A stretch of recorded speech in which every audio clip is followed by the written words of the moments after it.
So in the last video, we discussed exactly what a limit is and gave it a definition. And then we also got into the properties of limits.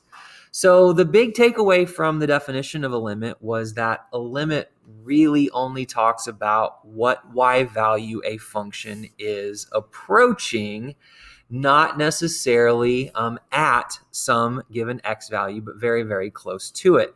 Well, as it turns out, there are going to be some functions where those two separate ideas are the same thing, that you can find a limit based on what the y value of the function is at the x value as x goes toward some constant value. And we're going to look at those types of functions here. So the first one is the most common where this is the case, and that's the polynomial function. So this first theorem here says that if f of x is a polynomial, this is just a fancy way of writing a polynomial. For example, say 3x squared plus 2x minus 1. That's a polynomial. If polynomial is the input to a limit, then you can find that limit by directly substituting that constant value into the function. Wonderful. That makes those limits really easy to find. The next theorem, number 2 here, says that if you have a rational function, a polynomial divided by a polynomial, so this is a polynomial and that's a polynomial, then you can again directly plug in the constant to the functions and find the limit, as long as the denominator is not 0. So let's check that out. Here's a question for us. Find the limit as x approaches 5 of 4x squared minus 2x plus 6. Well, this is a polynomial. So that means we can plug directly the number that x is approaching into the function, and that will give us 4 times 5 squared minus 2 times 5 plus 6, and that will come out as 100 minus 10 plus 6 for an answer of 96, and you can see we got the same thing down here. How about one more? I'll put a part B down here. We'll call this part A.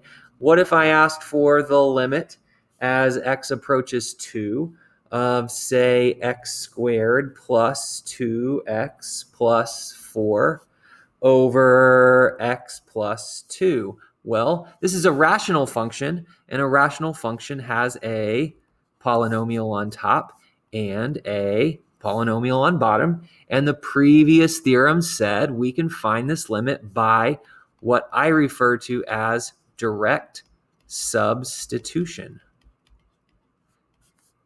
And that means the 2 can go straight in.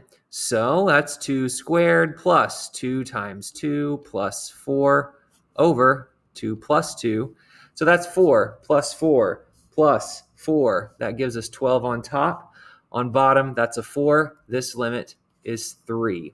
So if you have these functions, polynomial or rational, and I call them well-behaved functions, well-behaved. That means they don't have the weird holes or asymptotes or jumps or gaps. They're pretty smooth and well-behaved. Nothing crazy going on. We can find our limits by direct substitution.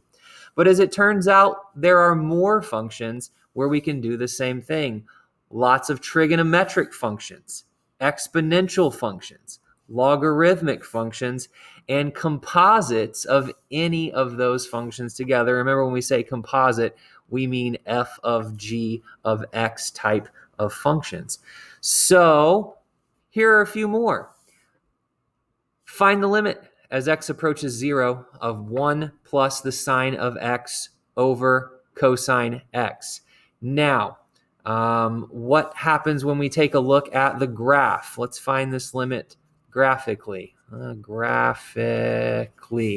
So as x approaches 0, as x gets closer and closer to 0 from both sides of 0, what's happening to the y value of the function? It is tending toward the same value, both sides, and that value is 1. Analytically, we can take a look at this as the limit of the numerator over the limit of the denominator. That was one of those limit properties from the previous video. And as we plug in 0 here, we get... So if we plug in 0 to the 1 plus sine of x, we end up with 1 plus sine of 0. Sine of 0, of course, is 0, and we get 1 on top. If we plug in 0 to cosine of x, we get cosine of 0. Cosine 0 is 1, and 1 over 1 is 1. And that confirms what we found up there graphically, only this time we did it analytically. Or another way of saying that is algebraically. Here's another one. The limit as x approaches 0 of 5 over x. Solve it graphically. So if we used either, say, Desmos or a graphing calculator, we would be looking at this.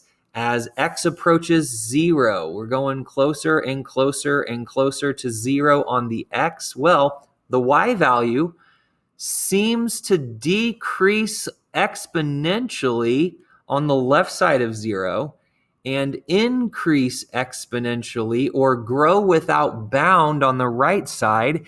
And we are not headed towards the same place.